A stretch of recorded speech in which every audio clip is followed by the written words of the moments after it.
क्या आप एक प्रोफेशनल वास्तु कंसल्टेंट हैं और एनर्जी रीडिंग करना भी जानते हैं? मैं Paresh Gosar, energy vastu consultant and trainer. जो एनर्जी रीडिंग आप करते हैं अगर एनर्जी टूल से, जिसे हम कहते हैं लेकर एंटेना, तो ये कुछ इंपॉर्टेंट बातें हैं जो मैं आपको बताने जा रहा हूं। सबसे पहला, जब भी आप प्रोफेशनली प्रैक्टिस करते हैं तो यह ध्यान रखिए कि आप कॉपी एंटेना नहीं, ओरिजिनल एटमॉस लेकर एंटेना का यूज करेंगे। क्यों, ये आपको जानना है तो इस वीडियो में देखिए उसकी डिटेल जानकारी।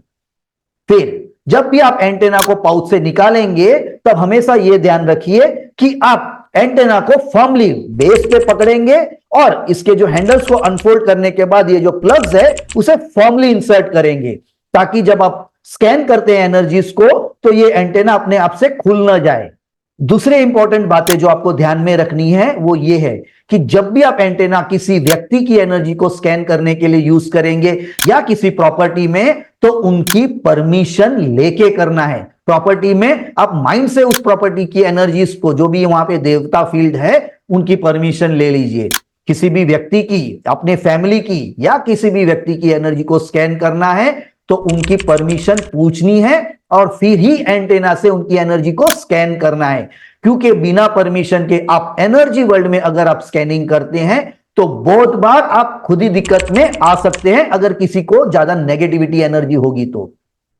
दूसरी इंपॉर्टेंट बातें जो आपको ध्यान में रखनी है कि जो कॉपी एंटेना है उससे आप सिर्फ खुद की एनर्जी को बहुत बहुत तो स्कैन कर पाएंगे, लेकिन प्रोफेशनली अगर आपको किसी और व्यक्ति की एनर्जीज को स्कैन करना है, किसी प्रॉपर्टी की एनर्जीज को स्कैन करना है, या फिर इवन एक्टिवेट भी करना है खुद के चक्रास या किसी क्रिस्टल को या जेमस्टोन को, जो आपने हमारे एटमॉस लेकर एंटेना लेवल 2 के ट्रेनिंग में सीखा होगा, तो उसे करने के लिए आपको हमेशा ये ऑथेंटिक ओरिजिनल एटमॉस लेकर एंटेना का ही यूज आएगा। क्योंकि जो आपका कॉपी एंटेना है उससे ये चीजें पॉसिबल नहीं होती है।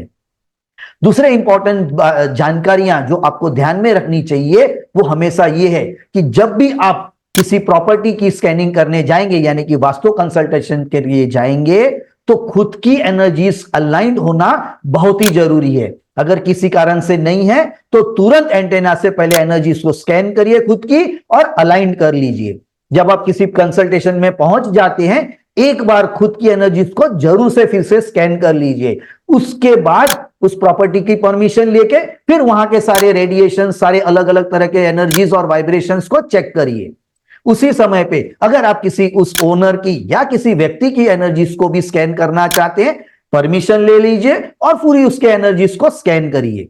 अगर आप अलग अलग तरह के ऑब्जेक्ट्स पड़े हुए हैं उनकी एनर्जीज को भी स्कैन कर रहे हैं और आपको कहीं ऐसा लगता है कि इनमें नेगेटिविटी है, तो एक बार वो सारी चीजों उस घर से या उस प्रॉपर्टी से थोड़ी देर के लिए बाहर रख के फिर उस जगह की एनर्जी को स्कैन करिए, ताकि रीडिंग में आपको अच्छी तरह से पता चले कि क्या दिक्कतें हैं। उसी तरह से अलग अलग तरह से जब भी आप एंटेना का यूज करते हैं तो ये कुछ इंपॉर्टेंट जानकारियां हैं जो आपको हमेशा ध्यान रखनी है।